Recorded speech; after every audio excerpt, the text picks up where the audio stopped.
How many lives does a single soul touch before it fades quietly into the light? In a small town softened by winters and worn hopes, a forgotten dog waited, not for rescue, but to rescue everyone else. This is the story of Lucian, and if you listen closely, maybe, just maybe, you'll hear him in the quiet spaces of your own heart. The rain came lightly that morning, a persistent mist clinging to the worn stones of Greystone's central square. It was the sort of rain that blurred the outlines of things, softened the edges of buildings, and made the world seem suspended somewhere between waking and dreaming. Ivor Darnell sat hunched over a brass pocket watch on one of the old granite benches near the dry fountain, a battered toolkit open beside him. At 43, Ivor had the look of a man who had been left behind by life, lean, with hands calloused from decades of delicate work, short brown hair beginning to gray at the temples, a trimmed beard flecked with silver, and eyes the color of tarnished copper, always shadowed, as if still carrying a grief too large for words. His brown overcoat was worn thin at the cuffs, his boots scuffed and dulled. Fixing things was Ivor's way of keeping the world from slipping too far beyond his grasp, a habit born in the years after he lost his daughter, and then his wife, to the kinds of accidents no clock could ever warn of. As he worked, he glanced up instinctively, and that was when he saw it. A large figure, huddled at the far edge of the square, unmoving against the gray wash of the world. It was a dog. A German shepherd, unmistakably so even from a distance, though this one was no parade ground specimen. Its coat, meant to be a proud mix of black and tan, was now soaked through, hanging in bedraggled clumps against a gaunt frame. Its ribs showed beneath the wet fur, and its ears, one standing, the other drooping slightly, gave it a lopsided, tragic air. Yet it was the eyes that caught Ivor and held him fast. They were not pleading or fearful, as might have been expected. They were simply watching, clear and still, as if weighing him in a balance only it understood. Ivor clicked the watch shut and tucked it carefully into his pocket. Gathering his tools with slow, deliberate movements, he stood, brushing rain from his coat. The dog did not flinch, did not cower. It merely continued to sit, like a sentinel carved out of sorrow itself. Ivor hesitated for a moment, glancing around the empty square. No owner, no leash, no sign that the animal belonged to anyone but the rain. Against the logic that usually governed his actions, Ivor found himself walking towards it. When he drew close, he noticed the worn leather collar around the dog's neck, heavy with years and exposure. Hanging from it was a small round brass tag, its surface tarnished and nearly unreadable. Ivor knelt slowly, mindful of sudden movements, and squinted to read the faint engraving. I was part of someone's world. The words felt like a blow, soft and shattering all at once. He reached out a hand, palm up, but the dog made no move, no growl, no retreat. It merely watched, an island of patience amid the drizzle. "You're a stubborn one, aren't you?" Ivor murmured, voice roughened by disuse. His breath steamed in the chilly air. Slowly, he unlooped the thin rope he kept coiled in his coat for binding toolboxes and fashioned a makeshift leash. The dog allowed it without resistance. As they moved through the square together, Ivor realized the rain no longer seemed so heavy. His home was a modest two-story brick house on Wren Street, part of an older neighborhood where ivy crept up the walls and the mailboxes bore names worn almost to illegibility. He led the dog inside, careful not to rush him. The creature stepped across the threshold as if it was crossing into another world entirely. Inside, the air was warm and thick with the scent of old wood and tea. The dog, still unnamed, stood dripping on the doormat, eyes scanning the small living room lined with ticking clocks, some silent, some chattering quietly to themselves. Ivar fetched a towel and crouched down, drying the worst of the rain from the animal's matted coat. Close up, he saw the signs of long neglect: the wiry frame, the faint scars at the edges of its ears, the roughness of pads worn thin by too much walking and too little care. The dog accepted the attention without protest, the faintest tremor of its tail the only indication that it felt anything at all. Later, after a pot of weak tea and a sandwich eaten in the quiet ritual he kept for himself, Ivar sat back in his creaking armchair and stared at the dog curled loosely on the rug. He thought of the brass tag, of the words that had pierced him so unexpectedly. He needed a name to call him by, something that fit not just the shape but the spirit of this creature who seemed stitched together from shadows and silence. The answer came almost at once. "Lucian," he said aloud. "Light." The dog lifted his head slightly at the sound, one ear twitching. Ivar smiled, the expression foreign and a little painful on his face.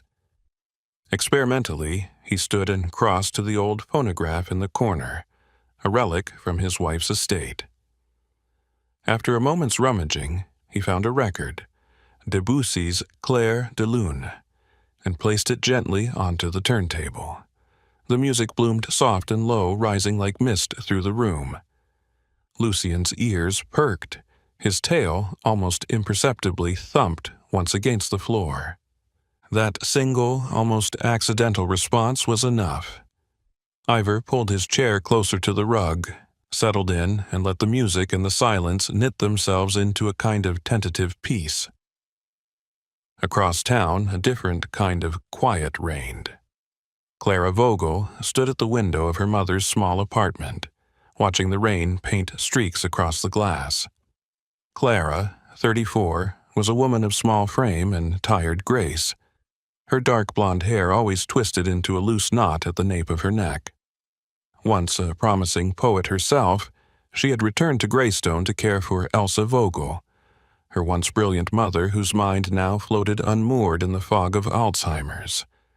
Clara wore sensible skirts and soft sweaters, always looking slightly out of place among the sharp lines and neon of the city's newer districts. Her heart, like her voice, was gentle but persistent, a quality that made her a natural in her work as a speech therapist. Yet, lately, nothing had helped. Matteo Renner, one of her youngest students, was a particular worry. Matteo was 9 years old, with messy brown hair and wide green eyes that rarely met anyone else's. Small for his age, he carried himself with the wary hesitance of a bird half expecting the world to crumble beneath him.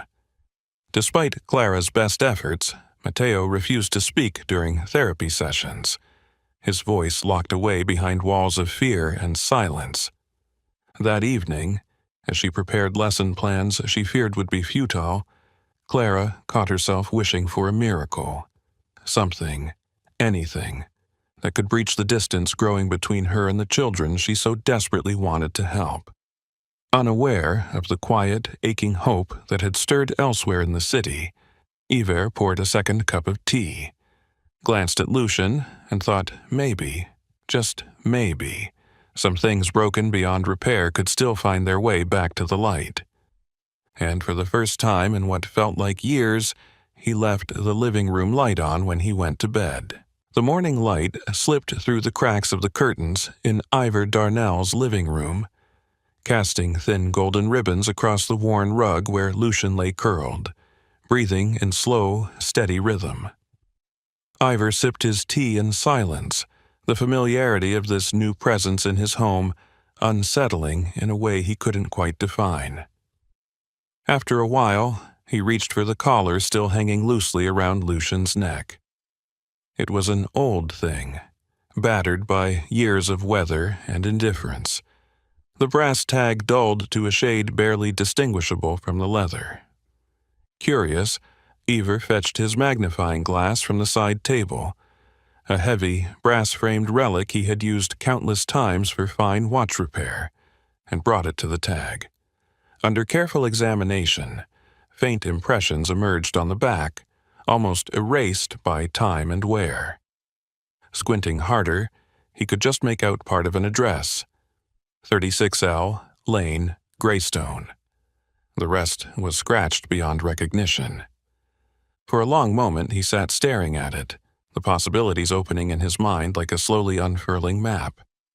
A past, a place, a reason.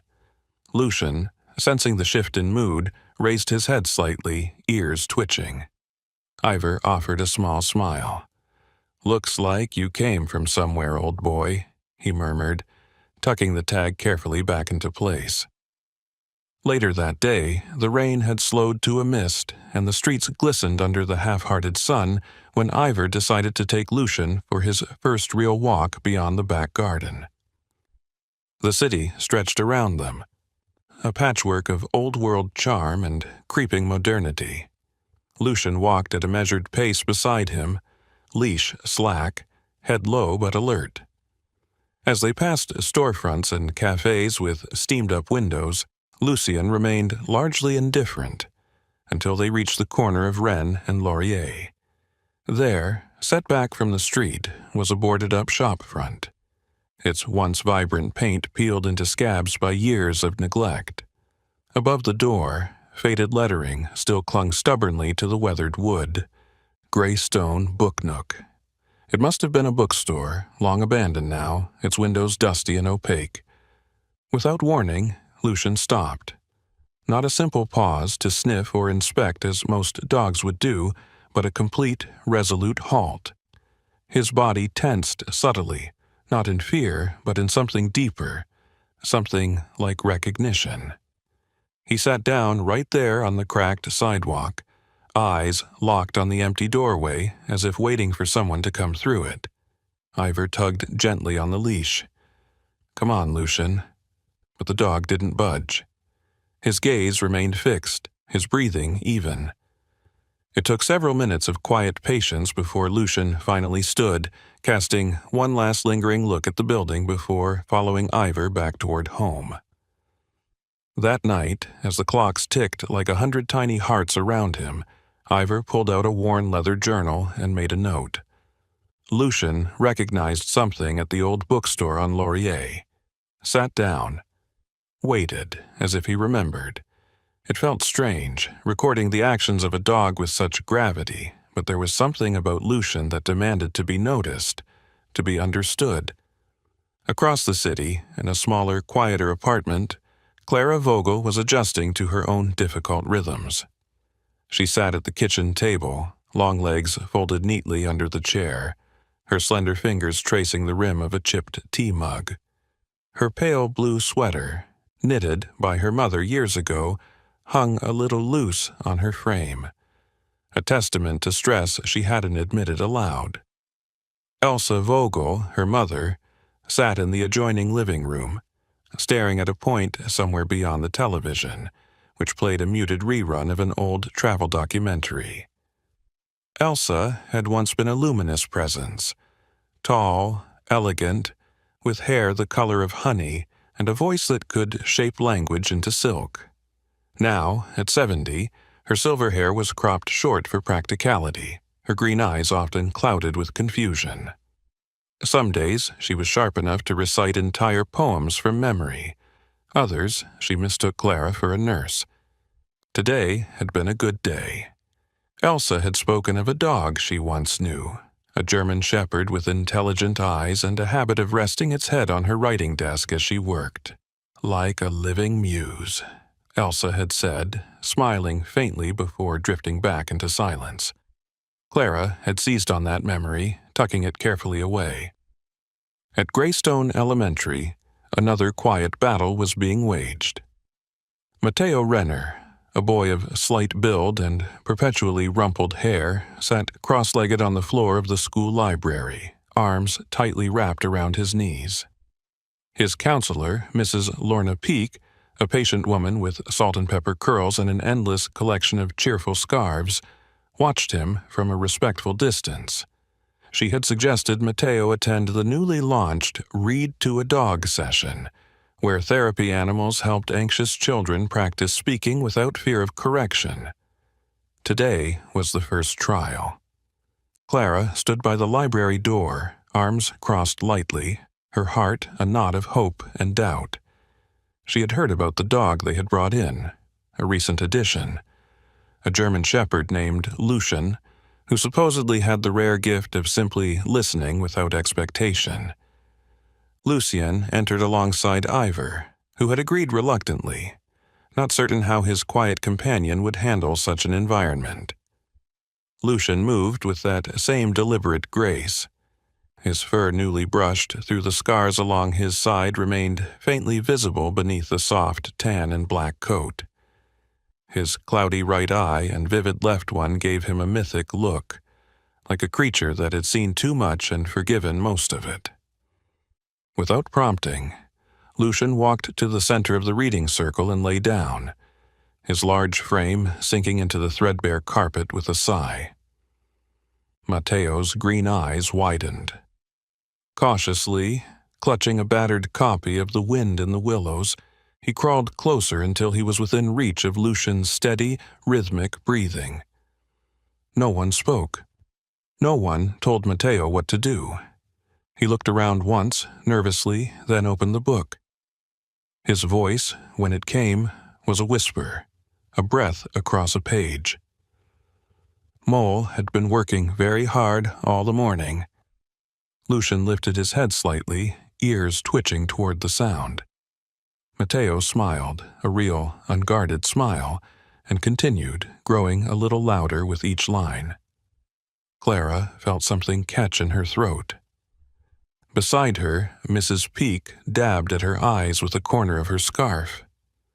Ivor, standing at the back of the room, watched Lucian intently. The dog made no move to interrupt, no sign of impatience. He was simply there, absorbing the boy's hesitant words as if they were the most important thing in the world. Afterward, Matteo set the book down carefully beside Lucian's paws. For a heartbeat, no one moved. Then Lucian shifted forward, gently nudging the book closer to Matteo with his nose.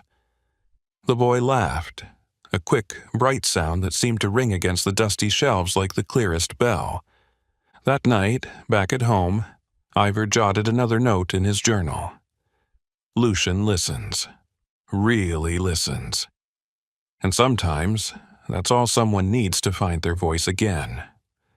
Outside, the city pulsed with quiet life.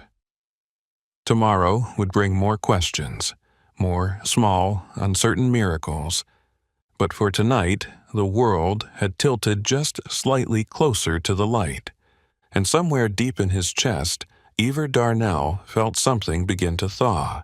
The morning broke cold and clear, the kind of crispness that made every sound sharper, every shadow cleaner. Ivor Darnell slipped the brass tag into his coat pocket, the faint address it bore pulling at him with quiet insistence. He wasn't certain why he felt compelled to follow it. Perhaps it was the look Lucian had given that closed bookstore, or maybe it was the simple, aching need to fill the gaps in the dog's silent story. Either way, he found himself driving out past the city's neat rows of houses into the quieter edges, where Greystone gave way to farmland and sprawling hedgerows. The address led him to a small, single-story house painted a weary shade of green, its shutters hanging crookedly, and a battered mailbox leaning sideways like an old man trying to stand against the wind. Lucian sat alert in the passenger seat, his left ear twitching now and then as if he sensed the weight of the moment. When Ivor pulled up the gravel drive and killed the engine, the dog emitted a soft breath that fogged up the window in a slow bloom. For a moment, neither of them moved. The front door creaked open. An old man stepped onto the porch. A tall, thin figure stooped slightly at the shoulders. His name, Ivor would soon learn, was Henrik Vogel. He was perhaps in his late 70s, his face a map of deep lines carved by years of sun, grief, and survival. His gray hair was combed back neatly, but his flannel shirt and worn jeans spoke of a man who no longer dressed for anyone's approval. his blue eyes, pale and sharp as cracked ice, fixed immediately on the dog inside the truck. Without waiting for an invitation, Ivor climbed out. Lucian whined, barely a sound, and Henrik froze, one hand gripping the porch railing like it was the only thing keeping him standing. "He's still alive?" the old man whispered, voice brittle and cracking. Ivor nodded, uncertain, feeling the fragile air thick between them. Henrik took a slow, cautious step forward. "He was my son's," he said, the words dragging themselves free like heavy stones. "Bruno. His name was Bruno." Ivor gently opened the truck door. Lucian hopped down with a stiffness that betrayed his age, but also a kind of practiced dignity. The dog approached Henrik with wary slowness, head lowered slightly, but tail loose, a peace offering of posture. Henrik dropped to one knee with a grunt, reaching out a trembling hand. Lucian sniffed it, then leaned gently against the old man's thigh, as if no years had passed at all. Tears, sudden and startling, coursed down Henrik's cheeks. "I thought I lost him forever," he murmured, burying his face into the dog's scruffy fur. Inside Henrik's home, the rooms were sparse but clean, filled with the kind of heavy furniture that suggested permanence and loneliness in equal measure. On the mantel above a cold fireplace sat a single-framed photograph. A young man in military fatigues, broad-shouldered and smiling, one arm slung casually over the shoulders of a much younger, sturdier Bruno. The resemblance to Henrik was unmistakable. "My son, Elias," Henrik said later, sitting stiffly in a sun-faded armchair, Lucian, Bruno, lying at his feet. "He served overseas. Never came back." His voice wavered, and for a moment he seemed to shrink into himself. "After he died, I wasn't right. Bruno stayed with me for a while, but I wasn't enough. He needed someone to believe in, and I—" He trailed off, staring into a distance only he could see. Ivor understood more than he could say. Loss wasn't something you healed from. It was something you learned to live beside. Henrik wiped a sleeve across his face, regaining some measure of composure. "You've taken good care of him," he said. His voice held no judgment, only gratitude. Ivor shook his head. "I think he's been taking care of me." Outside, the wind stirred the bare branches, and somewhere down the road a crow called once, sharp and lonely.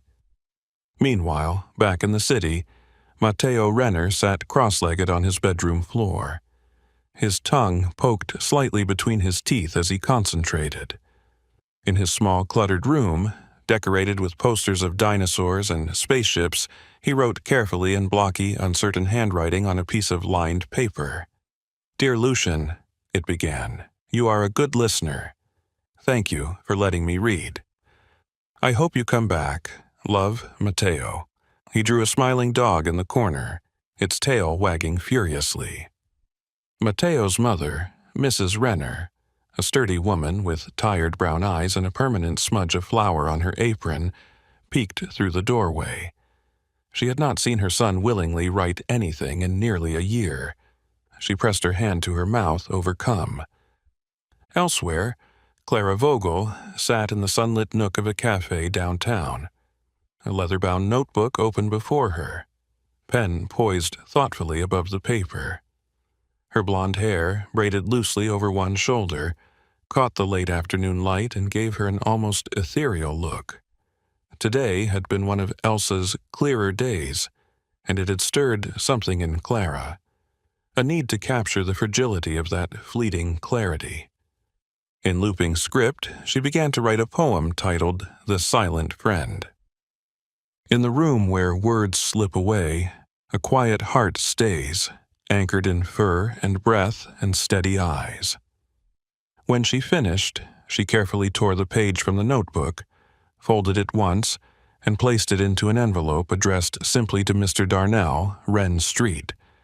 She had heard through Mrs. Peake that it was Ivor who had brought Lucian to the library. Perhaps he would understand what the poem was trying to say, the gratitude for a silence that healed instead of hurting. That evening, as Ivor and Lucian returned from the outskirts of town, a small envelope was waiting, tucked neatly into the mailbox. The handwriting was unfamiliar, elegant but unpretentious. Sitting at his kitchen table with Lucian stretched out on the rug, Ivor opened the envelope. The poem spilled out onto his hands like something delicate and living. He read it once, then again, the words folding themselves into the quiet places inside him that had long gone neglected. Without knowing why, he found himself smiling. A real smile this time, not the brittle, mechanical grimace he used for shopkeepers and distant neighbors. Across from him, Lucian lifted his head and watched. One ear flopped lazily sideways, the other standing like a sentry. "You've got friends you don't even know about," Ivor said softly, reaching down to scratch behind Lucian's good ear. Outside, night was falling over Greystone, street lamps flickering to life one by one.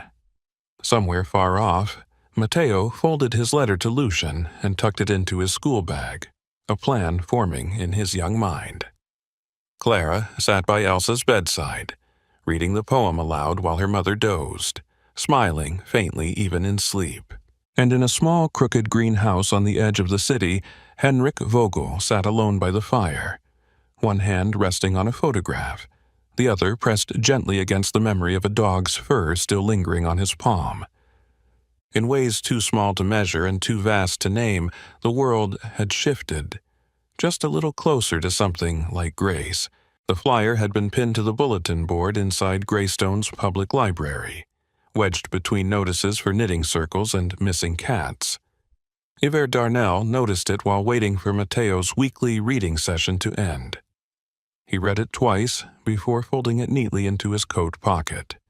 Therapy, animal certification, volunteers needed.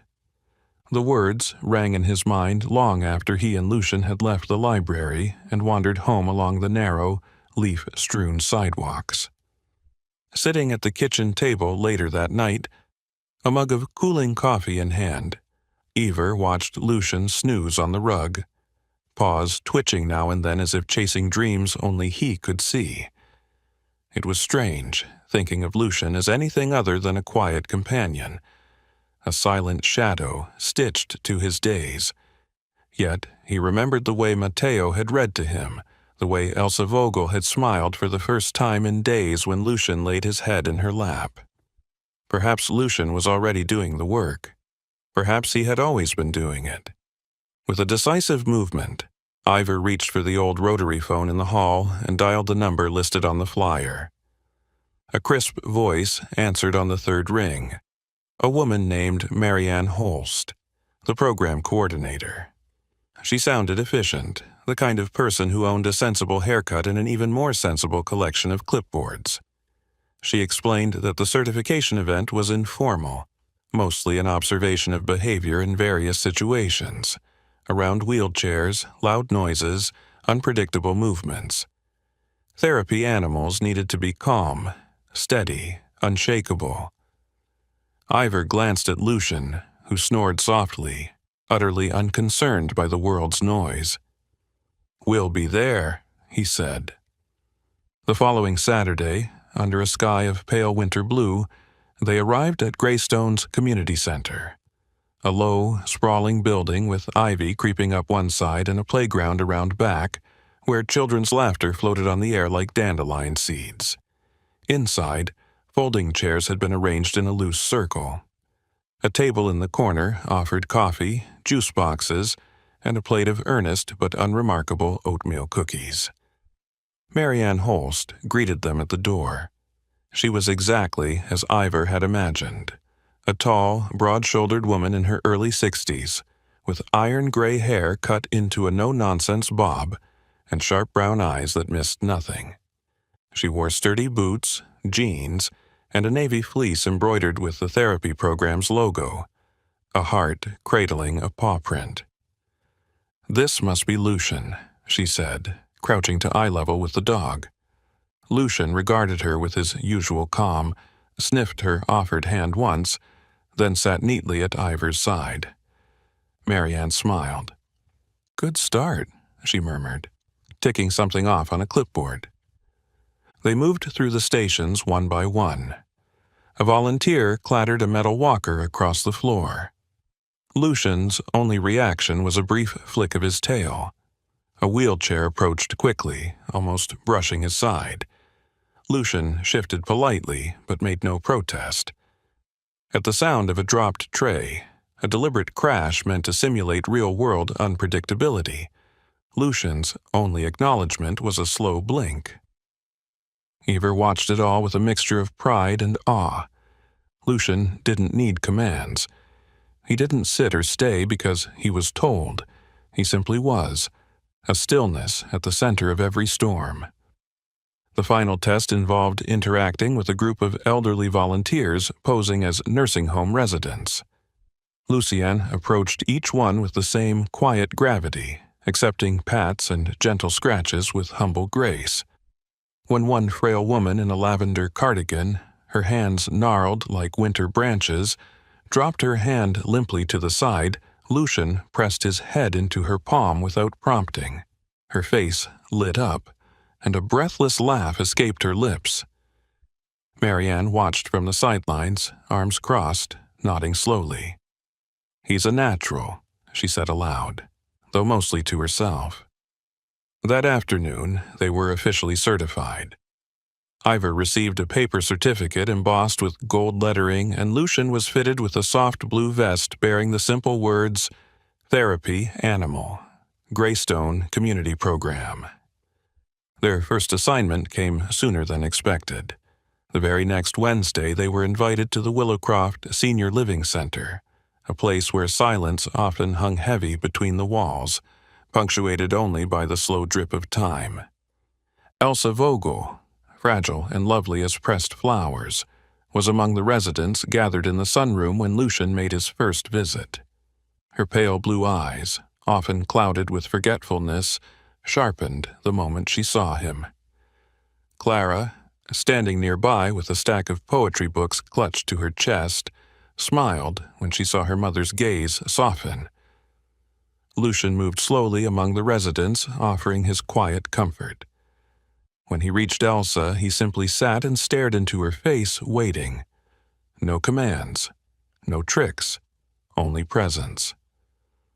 Elsa reached out a hand, brushing trembling fingers through his thick fur.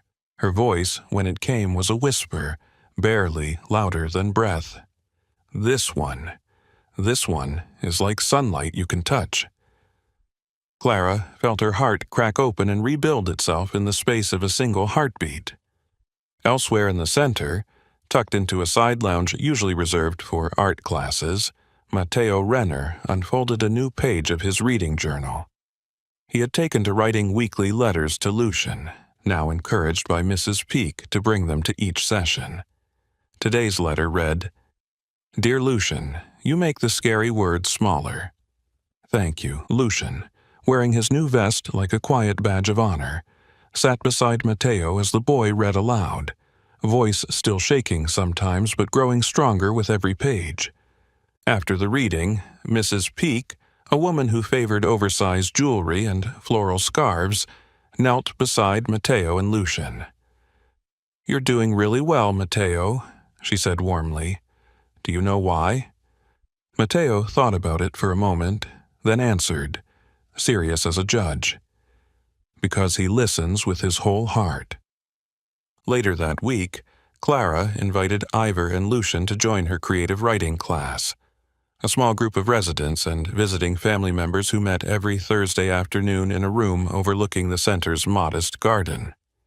The idea was simple. Write whatever came, without worrying about structure or form. Let the heart speak and the hands follow. Elsa sat among them, bundled in a cardigan that had once been bright yellow but now faded to the soft color of old honey.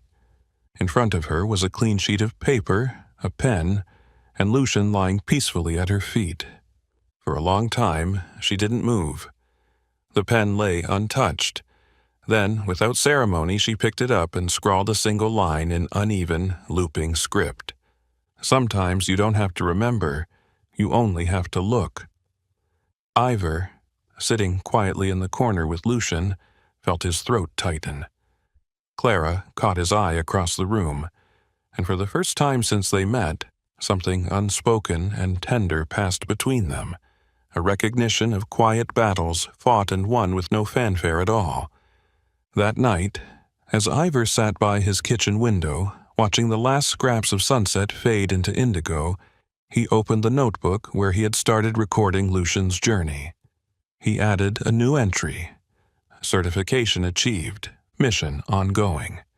Sometimes all you need to heal is someone who knows how to sit with you in the silence. Lucian, sensing the shift, lifted his head from his paws and wagged his tail once, slow and certain, as if agreeing with every word. And somewhere across the city, in a quiet bedroom, Matteo Renner dreamed of standing on a stage, reading aloud to a room filled with dogs and stars and every voice he had ever been afraid to use. The shift was so gradual that Ivor might have missed it, had he not built his life around the careful noticing of small things. It wasn't just that Lucian slept longer, or that he took a moment longer to rise from the rug each morning. It was the way he moved now, deliberate and careful, as if each step required silent negotiation with a body that once obeyed without question. The vet confirmed what Ivor had already suspected during a visit that smelled sharply of antiseptic and carried the weight of inevitability. Dr. Lydia Marchand, a kind-eyed woman in her mid-50s with silver-streaked dark hair pinned back in a bun, had a gentle touch and a voice that smoothed over even the hardest truths. She wore a forest green sweater over practical slacks, her rubber-soled shoes squeaking lightly on the clean tile floor. She crouched low, running practiced hands along Lucian's spine, feeling the stiffness in his joints and the slow thump of his loyal heart. "He's old," she said simply, offering Ivor a sad smile as she scratched behind Lucian's ear, eliciting a soft, pleased grunt. "Older than we guessed. His body's telling him to slow down. He's earned the right to listen." On the drive home, Ivor kept glancing at Lucian curled in the passenger seat. His cloudy eye half-lidded but alert, the wind from the cracked window ruffling the fur around his ears. He thought about the years this dog must have carried on his back, the lives touched, the places left behind, and felt an ache, deep and resounding, settle into his ribs. Determined to make things easier for him, Ivor rearranged the living room the next morning. He moved his favorite armchair, a sturdy old thing with cracked leather and a familiar sag, to the wide window that overlooked Wren Street, where the lamplights glowed a soft gold against the cobblestones each evening. Lucian's bed was placed directly beside it, a thick, cushioned mat draped with an old woolen blanket that smelled of cedar and home. Each afternoon, as the sun slanted low and filled the room with honeyed light, Lucian would lay stretched out beside the chair, his head resting just against Ivor's boot, the two of them sharing a silence so complete it seemed sacred. One crisp Saturday, as the leaves turned the color of flame and fell in slow, spiraling dances outside, Ivor found himself rummaging through a chest tucked away in the attic. It was an old, battered thing, once painted navy blue but now chipped and faded, filled with remnants of a life he rarely allowed himself to revisit. Inside, among crumpled drawings, faded photographs, and tiny ballet shoes that had once belonged to his daughter, he found it, the broken pocket watch she had carried everywhere, a memento from a fairground booth won on a whim. He sat heavily in the attic dust, the watch in his palm. The hands had frozen at 3:17 years ago, a stubborn monument to a moment that no longer moved. On impulse, he carried it downstairs, set it gently beside Lucian's paws where he lay dozing in the sunlight, and leaned back in his chair with a weary sigh. The room filled with the lazy hum of the clocks, the whisper of leaves against the window. For a while, nothing happened. Then, with no fanfare, the minute hand of the broken watch shivered, once, then twice, and crept forward by a single beat.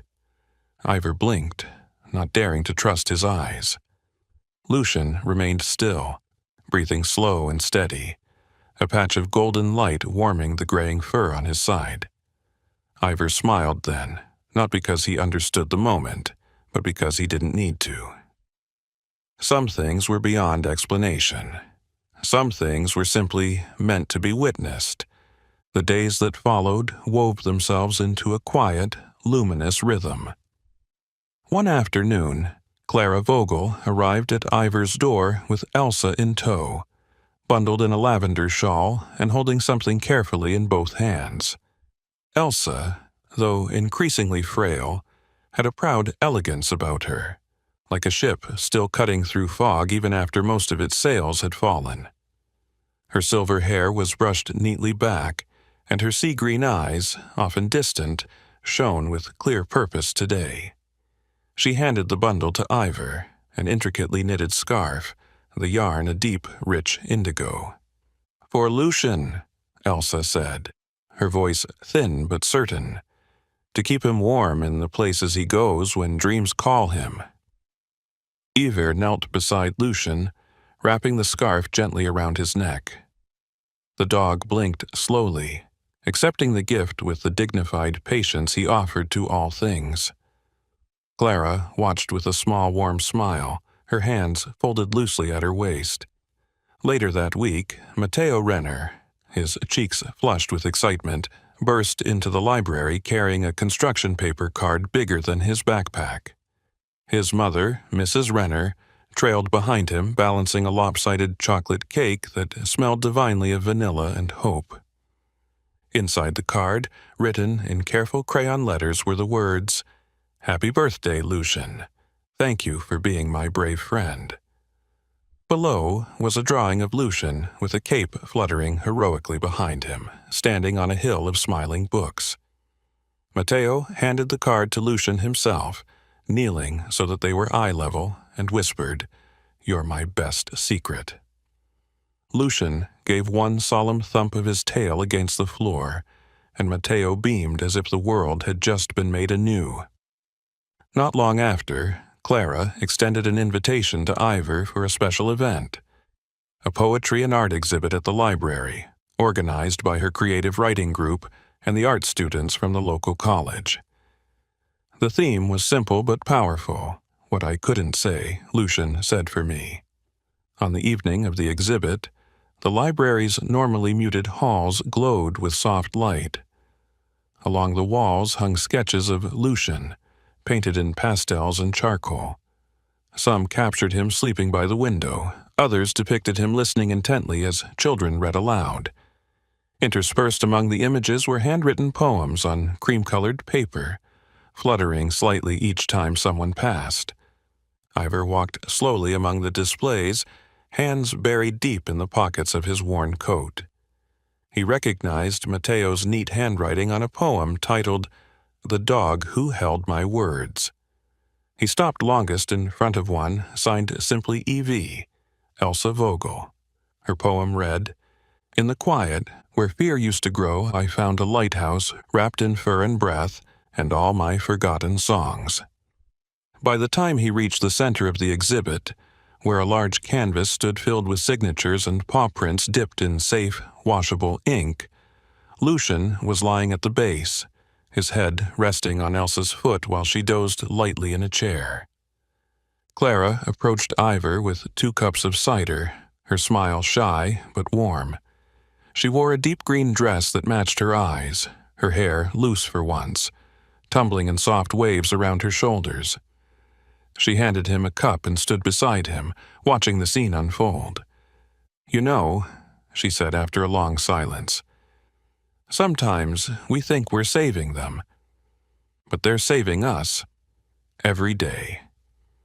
Ivor nodded, feeling something inside him settle into place, an anchor against the drift of old grief. That night, after the lights dimmed and the laughter faded, Eva and Lucian returned home to their quiet house on Wren Street. Lucian settled into his bed by the window without a sound, the scarf Elsa had knitted still tied loosely around his neck. Eva watched the city's lights shimmer beyond the glass, the soft tick of the clocks like a steady heart beating against the silence. He picked up the once broken watch and smiled when he saw the hands still moving, slow and certain, like forgiveness. Somehow, without realizing it, time had begun again. The first few visitors arrived timidly, unsure if they were intruding.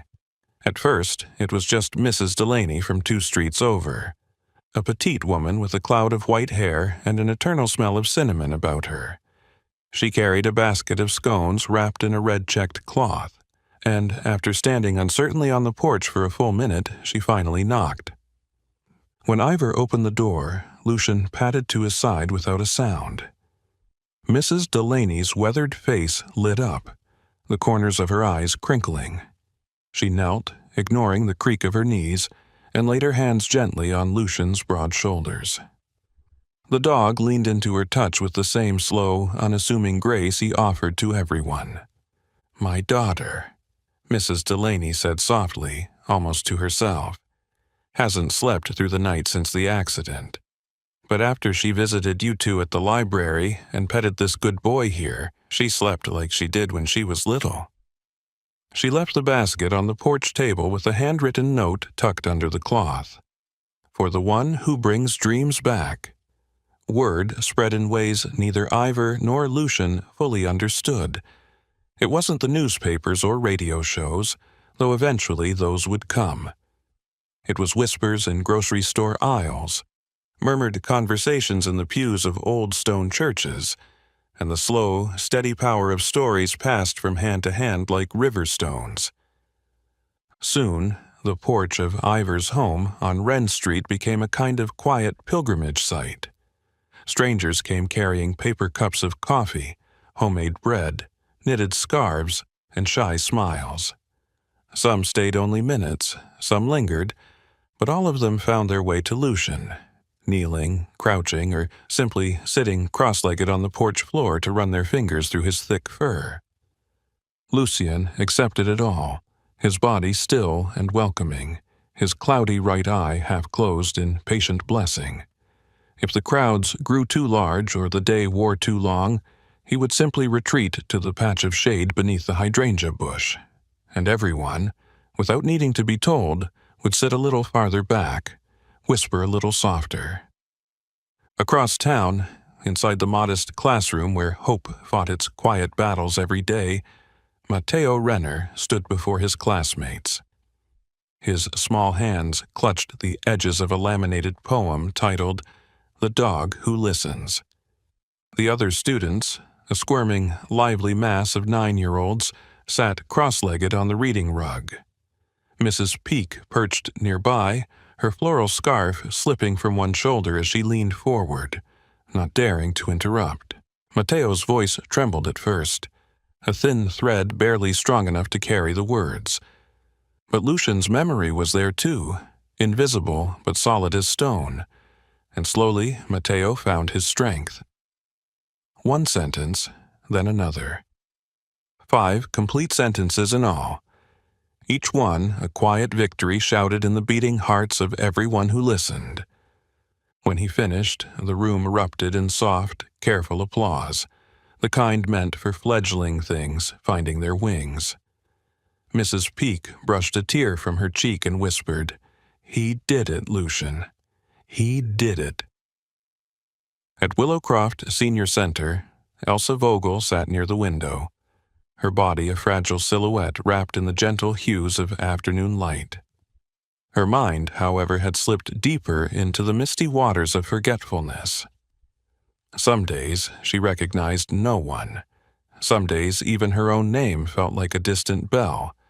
But whenever Lucian entered the room, Elsa's face would soften into something unmistakably warm. She would smile, a soft, knowing curve of her lips, and reach out her hand as if greeting an old friend. She no longer spoke Lucian's name, but the connection required no words. In a world of vanishing memories, Lucian remained a constant, a lighthouse steadfast against the rising tides. Clara Vogel, standing often at a quiet distance, watched these moments unfold with a heart simultaneously breaking and mending.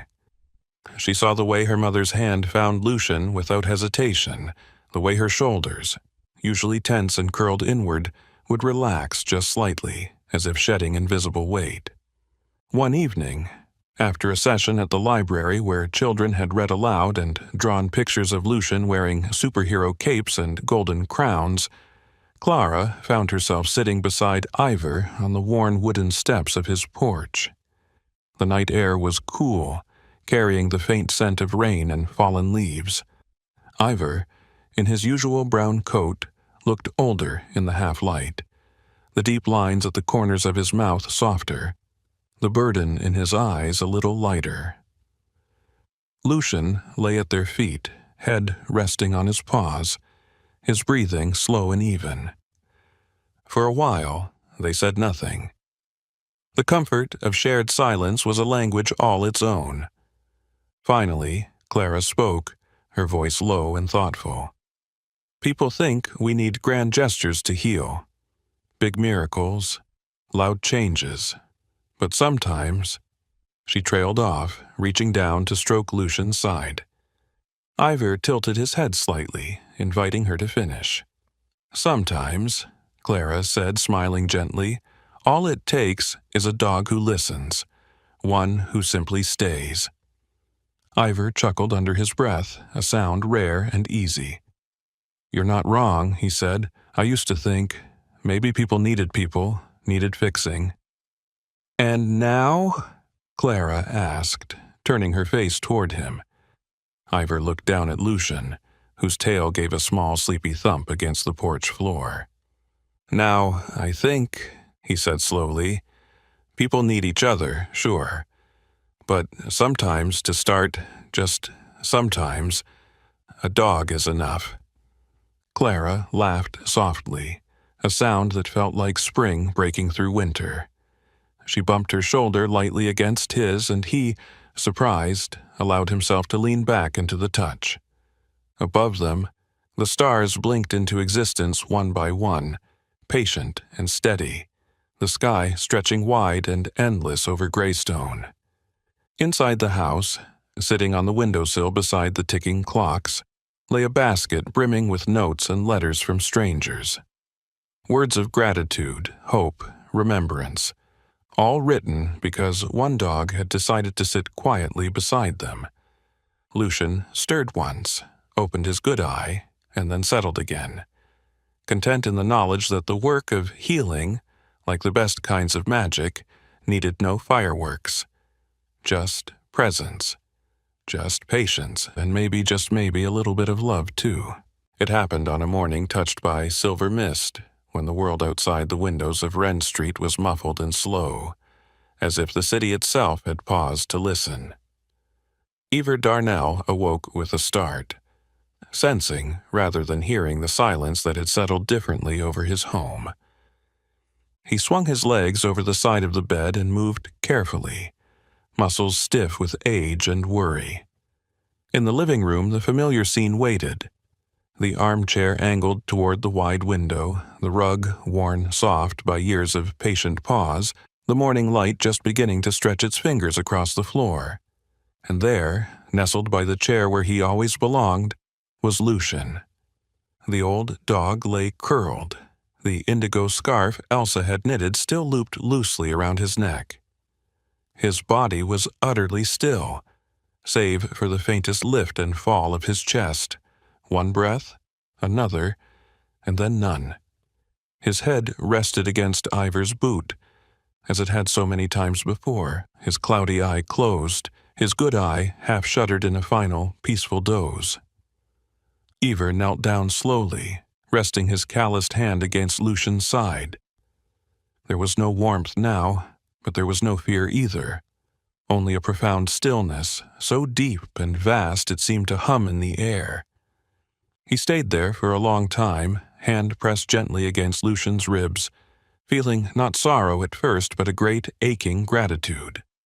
This dog, this silent bearer of wounds and wishes, had chosen to spend his last breath close, tethered not by commands or duty, but by love.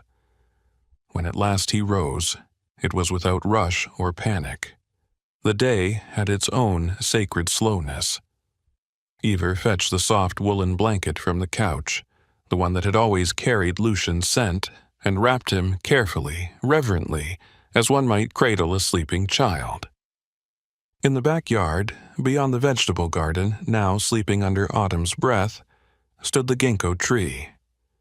It was a broad, ancient thing, its golden fan-shaped leaves just beginning to carpet the ground in a soft, dappled quilt. Beneath its sprawling branches, Iver dug. His hands moved steadily through the cool earth, the spade turning over dark, rich soil. Neighbors, who might have passed on morning walks, stayed away without needing to be asked, sensing the unspoken ceremony unfolding in that small yard. When the grave was ready, Iver carried Lucian to it, laying him down with the same tenderness he had once reserved for his daughter's cradle. He placed the indigo scarf alongside him, smoothing it flat. Then, resting at the head of the grave, he sank a small stone marker into the earth. Hand-carved, simple, enduring. It bore 2 lines. "If you're reading this, I was part of someone's world. And now I always will be." Iver stood for a long time afterward, his hand resting on the stone, his heart heavy but not broken. Above him, the ginkgo leaves whispered in the slow language of wind and memory.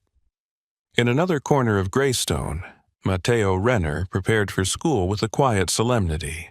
His mother, Mrs. Renner, watched from the doorway, clutching a coffee mug between her hands. Matteo, now more sure-footed in his own skin, tucked his newest treasure into his backpack, a small stuffed dog he had named Lucian, stitched from brown and black fabric, with a single button eye sewn on just a little crooked.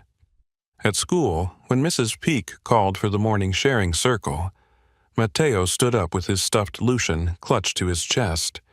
His voice didn't tremble anymore. It wasn't loud, it would never be loud, but it was clear. "I want to read something," he said. He read from his notebook. 5 whole sentences about bravery, about finding your voice even when it felt easier to hide. The class listened, rapt, and when he finished, a boy named Felix leaned over and whispered, "Your dog must be magic." Matteo smiled, tracing a finger along the worn seam of the stuffed animal. He was. At Willowcroft Senior Center, Elsa Vogel sat in the sunroom, her face turned toward the window. She had been slipping further into the fog these past weeks, her words growing fewer, her recognition of faces dimming like stars at dawn. Today, however, as Clara sat beside her, reading quietly from a worn poetry collection, Elsa stirred. She tilted her head, a soft frown creasing her brow, and looked into the empty space near the doorway. "Lucian?" she said clearly, voice fragile but certain. "Lucian. He's home now." Clara's hand flew to her mouth, tears springing unbidden to her eyes. She said nothing, only reached out and squeezed her mother's thin fingers gently. Elsa's gaze drifted again, but a small, serene smile lingered on her lips for the rest of the afternoon. Later that evening, Clara walked to Wren Street with a basket of chrysanthemums tucked under one arm. She found Iver standing under the ginkgo tree, the stone marker gleaming faintly under the porch light's warm spill. Without speaking, she set the basket down beside the grave. The flowers, pale yellow, soft as spun light, trembled slightly in the evening breeze. Iver turned, his eyes meeting hers. No explanations were needed. The hollow places in both of them recognized each other.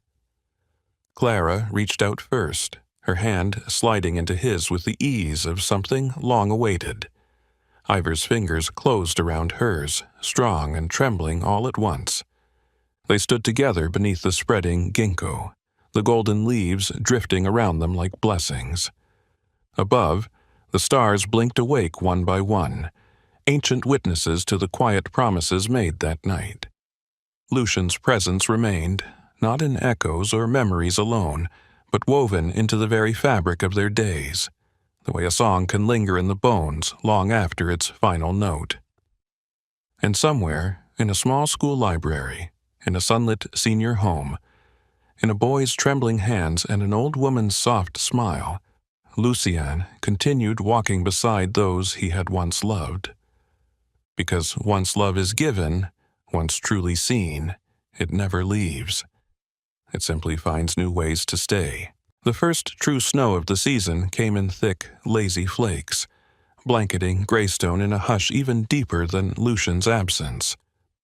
Wren Street glowed under the weight of it, each lamp haloed in soft light, every rooftop softened into gentle curves. Ivor Darnell stood at the window, one hand curled around a mug of black coffee, watching the world reshape itself. The ache of loss still pulsed quietly in his chest, but alongside it, a growing sense of purpose had begun to hum. Lucian's legacy would not, simply fade with the turning of the seasons. 3 weeks after Lucian's passing, Ivor filed the paperwork for the Lucian Fund, a modest initiative aimed at pairing elderly residents of Greystone with senior shelter dogs, those too often overlooked for younger, flashier companions. The fund would cover adoption fees, veterinary care, and offer support for those hesitant to open their hearts again. It was, in every way that mattered, Lucian's work continuing through different hands. On a crisp Thursday morning, Ivor returned to the Greystone shelter, a squat brick building with a battered blue door, and the persistent smell of hope mingled with antiseptic. A woman named Greta Linwood greeted him at the front desk. She was a tall, broad-shouldered woman in her 50s with a mass of tight gray curls pinned haphazardly atop her head, and thick glasses that made her kind hazel eyes seem twice their natural size. Greta had worked at the shelter for 20 years and wore the air of someone who had seen too many beginnings and too few happy endings. "You here for the fund placements?" she asked, her voice rough but warm. "Maybe," Ivor said, offering a rare shy smile. "Maybe something more." Greta nodded like she understood everything he hadn't said out loud. They walked slowly down the rows of kennels. Dogs of all sizes and shapes stared out through chain-link doors, some barking with frantic energy, others sitting in resigned silence. Ivor tried not to compare any of them to Lucian. It wasn't fair, it wasn't the point. Then, at the end of the third row, he saw her. A German Shepherd mix, smaller than Lucian had been, with fur that was more sable than black and tan. One ear flopped sideways, giving her an expression of perpetual curiosity. Her frame was lean, almost wiry, and one hind leg bore the faint scars of an old injury that had never healed quite straight. Yet it was her eyes that stopped him cold. Amber brown, steady, and impossibly patient. She didn't bark, didn't whine, she simply watched, as if weighing his soul in her gaze. Greta read the look on his face. "Her name's Wren," she said softly. "Found near the old rail yard, been with us 6 months. She's waiting for someone." Ivor crouched, his knees creaking, and extended a hand. Wren tilted her head, sniffed, then pressed her nose into his palm with a soft sigh. Not claiming, not pleading, just trusting. It wasn't replacing Lucian. It never could be, but maybe, just maybe, it was something else. A continuation, the next verse in a song too beautiful to end abruptly. Back on Wren Street, a different kind of life was stirring. At the community center library, Clara Vogel opened the first session of her new creative writing class, titled Silence and Rebirth. The group consisted of young children, a few teens, and a scattering of elderly participants, all sitting around low tables cluttered with colored pens, worn notebooks, and cups of tea. Clara, dressed in a simple navy sweater and jeans, her hair pulled back into a loose braid, stood before them with the quiet confidence of someone who had seen sorrow and decided to build with it, not despite it. Her green eyes, so often shadowed before, now carried a kind of gentle steel. "We're here to find the words we thought were lost," she said, "or to sit with the ones we can't find yet. Both are important. Both are enough." In the children's reading room, Matteo Renner wore a bright yellow badge that read Junior Storytime Host. His messy hair stuck up at odd angles, and his new blue sneakers squeaked against the linoleum, but he stood tall, clutching a copy of the Velveteen Rabbit. Today, it was Matteo's job to welcome the younger kids, to read the first page, and to help them find books that felt like home. When a new boy, a small freckled thing named Jonah, arrived, clutching a battered stuffed dog that looked suspiciously like Lucian, Matteo knelt down to greet him. Jonah's hands trembled, but when he spotted Matteo's own stuffed Lucian peeking from his backpack, he smiled shyly. "This is my Lucian," Jonah whispered, voice cracking. "He makes my heart not shout anymore." Matteo grinned, wide and fearless now, and said, "Mine too." That afternoon, as the snow continued its steady fall, Ivor sat on the porch steps beside the newly repaired railing. Wren, the dog, curled up beside him, her breath puffing little clouds into the winter air. Across the yard, the ginkgo tree stood bare now, its branches skeletal but strong, reaching up toward a pewter sky. At the base, the stone marker gleamed clean and certain beneath a thin layer of snow.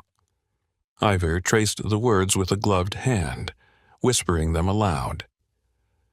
"If you're reading this, I was part of someone's world, and now I always will be." He sat back, watching as Wren rested her head on her paws, amber eyes half-lidded, content. Clara arrived just after sunset, her cheeks flushed from the cold, carrying 2 paper cups of cider. She handed one to Ivor without a word and sat beside him on the steps. They drank quietly, their shoulders brushing now and then. Above them, stars began to salt the sky. In the distance, faint laughter rose from the library, where Matteo was likely wrapping up another storytime session with an audience of bright, brave little hearts. "You know," Clara said after a long stretch of companionable silence, "you could do this forever if you wanted." "Do what?" Ivor asked. "Open your door, let them in. Build something new without forgetting what came before." He thought about it. The porch full of strangers seeking comfort. The children finding their voices. The old woman smiling as if Lucian had just stepped through the door. And he thought about Lucian, never loud, never demanding, showing them all by simply existing that love doesn't vanish. It transforms. It continues. "I think," Ivor said, voice steady and sure, "I already have." Wren shifted, pressing her nose against his knee in silent agreement. The winter deepened around them, heavy with the promise of spring hidden somewhere beneath the snow. And there, under the broad stretch of sky, with hands wrapped around warm cups and hearts wrapped around warmer memories, they stayed. A man, a woman, a dog, a beginning, not an end. In the quiet corners of our lives, where the world rushes past and hearts grow tired from carrying invisible burdens, sometimes God sends us a miracle. Not in thunder or lightning, but in fur and soft breathing, in loyal eyes and silent companionship. Lucian was never just a dog. He was a whisper from heaven, a reminder that love does not need to shout to be real, that healing does not need to be loud to be true. Through Lucian, we saw that even in a broken world, there are still places where the light reaches. places where second chances are offered freely, places where silent prayers are answered in the warmth of a loyal gaze. It is not always in the grand moments that we find God's work. It is in the ordinary. A boy speaking his first full sentence. An old woman smiling after months of silence. A weary man finding new hope under a ginkgo tree. In every small act of kindness, in every quiet presence that stays when words fail, a miracle blooms. Lucian's story is a testament that God's grace often moves not through loud miracles, but through the steady, humble hearts willing to love and to stay. If this story touched your heart, if you too believe that silent kindness changes the world, please share this story with someone who might need to remember that love never truly leaves. Leave a comment below telling us about the Lucian in your life, the silent gift that made your world brighter. Subscribe to our channel to discover more real stories that prove miracles still walk among us, sometimes on four paws. May God bless every heart that loved, every heart that healed, and every heart still waiting for its silent miracle. May you find your Lucian, or become one for someone else.